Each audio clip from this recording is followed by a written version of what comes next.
Shalom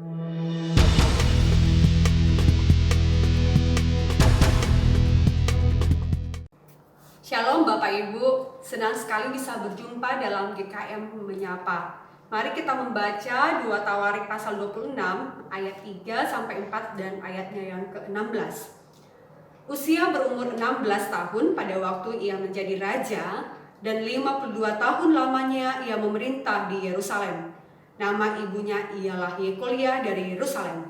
Ia melakukan apa yang benar di mata Tuhan, tepat seperti yang dilakukan Amasya ayahnya. Ayat 16. Setelah ia menjadi kuat, ia menjadi tinggi hati sehingga ia melakukan hal yang merusak. Ia berubah setia kepada Tuhan Allahnya dan memasuki bait Tuhan untuk membakar ukupan di atas mezbah pembakaran ukupan. Bapak Ibu, banyak orang memulai hidupnya bersama Tuhan serta memulai pelayanannya dengan baik. Tapi sedikit orang yang dapat mengakhirinya dengan baik. Starting well itu jauh lebih mudah daripada finishing well.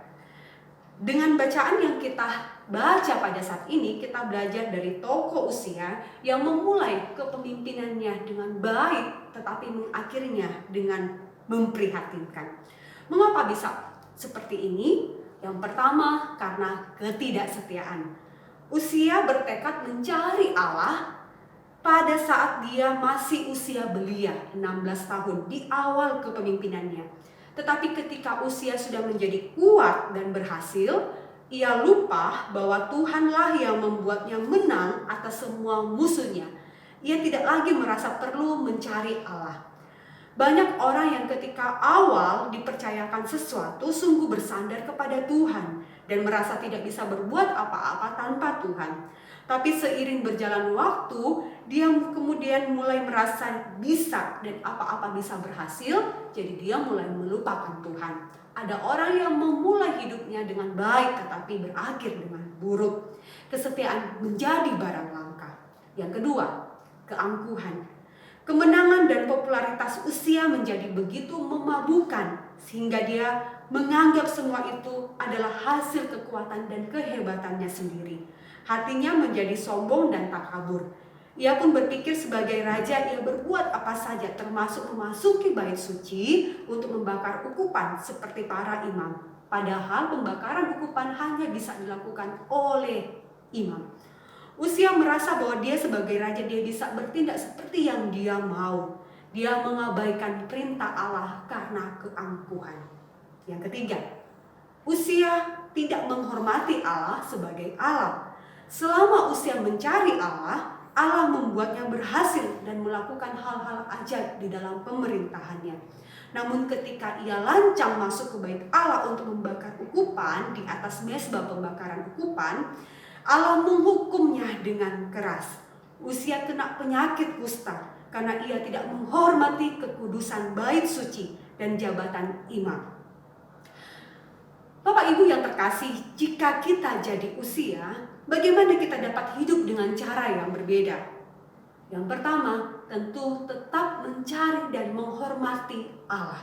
Menyadari bahwa Allah bergirang atas kita dan rindu membawa kita ke dalam hadiratnya.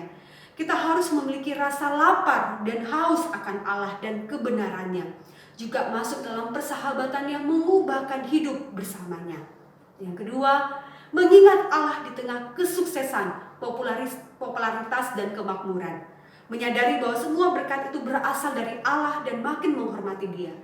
Menghadapi kegagalan itu sulit, tapi mengelola kesuksesan dalam hidup itu jauh lebih sulit.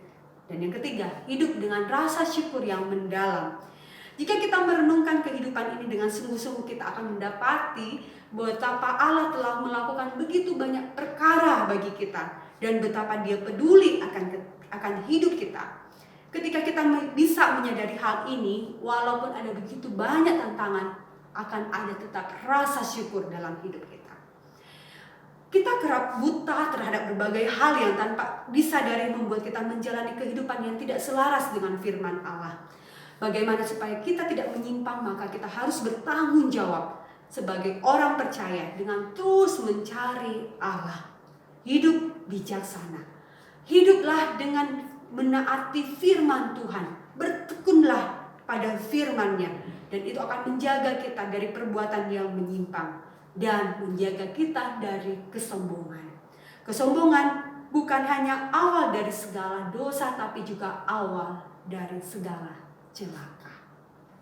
Biarlah bagian firman Tuhan ini memberkati setiap kita untuk kita boleh mengakhiri tahun 2020 dengan baik. Amin. Tuhan Yesus memberkati setiap kita.